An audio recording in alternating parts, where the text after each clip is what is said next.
Azione!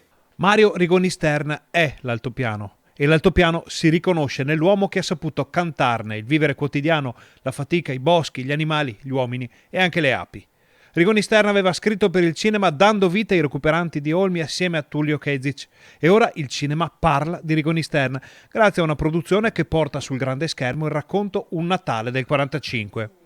Le riprese sono in corso proprio in questi giorni in varie zone dell'altopiano, ma per gli interni è stata scelta una casa del centro di Gallio i cui piani alti sono rimasti letteralmente cristallizzati come erano nella prima metà del secolo scorso.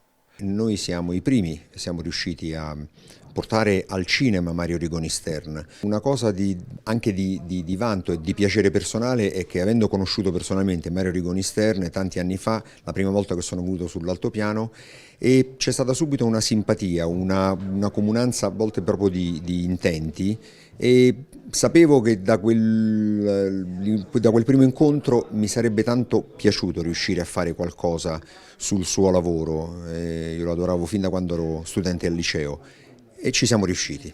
L'arrivo di una produzione importante in altopiano può dare ulteriore slancio al turismo del territorio, come spesso succede quando la settima arte si interessa di un luogo.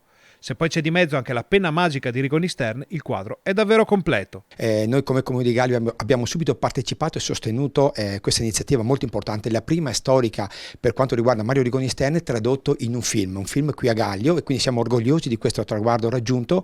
Lo sosteniamo economicamente perché puntiamo molto anche sulla cultura, sul turismo che fa cultura, e quindi anche sul mantenere sempre alto il nome di Mario Rigoni Stern, il suo ricordo e la storia che comunque continua a far parlare di sé. E noi come Gallio appunto abbiamo raggiunto questo importante obiettivo e ne siamo veramente molto orgogliosi. E sono gli stessi attori e componenti della troupe ad abbracciare l'altopiano e la sua gente. Fantastico, il posto in sé, e quindi proprio come madre natura lo ha fatto, ma poi le persone che ci sono.